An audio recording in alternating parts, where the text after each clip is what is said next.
Hi అండి, నమస్తే. Welcome to Neelu's cooking world. ఈరోజు వీడియోలో దశాబ్దాల కాలం నాటి ఒక ఫేమస్ హోటల్ చట్నీని చూపించబోతున్నానండి.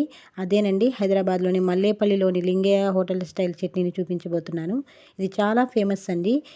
ఈ చట్నీకి ఒక చిన్న సీక్రెట్ ఇంగ్రీడియంట్ వేయడం వల్ల ఈ చట్నీకి అంత టేస్ట్ వస్తుందండి. అదే ఈరోజు మీకు చూపించబోతున్నాను. ఈ చట్నీని ఎలా చేయాలో మన నీలూస్ కుకింగ్ వరల్డ్ ఛానల్లో ఈరోజు చూపించబోతున్నాను. మీలో ఎవరైనా ఫస్ట్ టైం మన ఛానల్ని చూస్తున్నట్లయితే ఛానల్ని సబ్స్క్రైబ్ చేసుకోండి. అలాగే ఈ లింగయ్య హోటల్లో ఇడ్లీలు కూడా చాలా ఫేమస్ అండి, చాలా మెత్తగా ఉంటాయి. ఆ ఇడ్లీ రెసిపీ కూడా కావాలంటే తప్పకుండా కమెంట్ సెక్షన్లో కమెంట్ చేయండి, నేను చేసి చూపిస్తాను. ముందుగా ఈ చట్నీ కోసం ఒక ప్యాన్లో ఒక కప్పు వేరుశనగపప్పు తీసుకొని అవి సిమ్లో పెట్టుకొని దోరగా వేయించాలండి. ప్రతి గింజ వేగే విధంగా సిమ్లో పెట్టుకొని చక్కగా వేయించుకోవాలి. మాడు తగలకుండా చక్కగా వేయించుకోవాలి. ఇలా పప్పును పట్టి ఇలా మెదిపి చూస్తే చక్కగా ఫ్రై అయినట్టు తెలుస్తుంది. ఇలా వేగిన దాన్ని ఒక ప్లేట్లో తీసుకోవాలి. ఇప్పుడు అదే ప్యాన్లో ఒక స్పూన్ ఆయిల్ తీసుకొని అందులో 4-5 వెల్లుల్లి రేఖలు వేసి చక్కగా వేయించుకోవాలి. ఇలా దోరగా వేగిన దాన్ని అందులోనే ఇందాక వేయించుకున్న వేరుశనగ పప్పులు కూడా వేసి ఒక్కసారి ఒక 2 సెకండ్స్ అలా వేయించుకున్న తర్వాత ఇప్పుడు అందులో 1 స్పూన్ కారం వేసుకోవాలండి. ఇందులో ఎండుమిర్చి కానీ పచ్చిమిర్చి కానీ వేయరండి, కారమే వేస్తారు.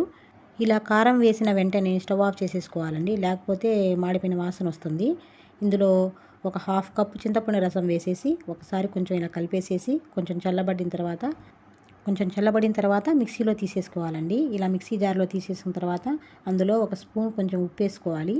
ఉప్పు వేసిన తర్వాత ఇలా చట్నీ అనేది కొంచెం మెత్తగా పట్టేసుకోవాలండి. ఇలా చట్నీ అనేది ఈ విధంగా కొంచెం గట్టిగా ఉండాలి. ఒక చట్నీని ఒక బౌల్లో తీసేసుకొని మళ్ళీ అదే ప్యాన్లో ఒక స్పూన్ ఆయిల్ వేసుకొని కొంచెం జీలకర్ర ఆవాలు వేసి కొంచెం చిటపటమనిన తర్వాత అందులోనే 2 స్పూన్స్ మినపగుండ్లు వేసుకోవాలండి.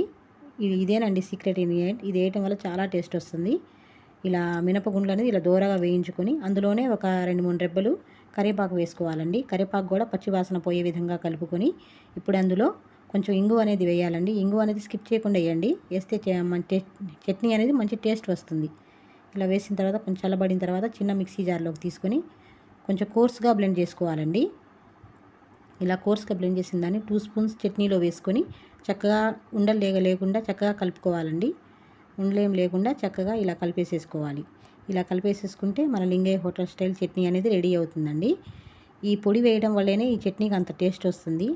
ఈ మెత్తటి దూదుల్లాంటి ఇడ్లీలో 2-3 గరిటెలు చట్నీ వేసుకొని చట్నీ కోసమే ఈ హోటల్కి వెళ్తారనడంలో అతిశక్తి లేదండి, అంత బాగుంటుంది ఈ చట్నీ అనేది. తప్పకుండా మీరు ఈ చట్నీ అనేది ఈ విధంగా మీ ఇంట్లో ట్రై చేసి ఎలా వచ్చిందో కమెంట్ సెక్షన్లో కమెంట్ చేయండి. నచ్చితే లైక్ చేయండి. Thank you.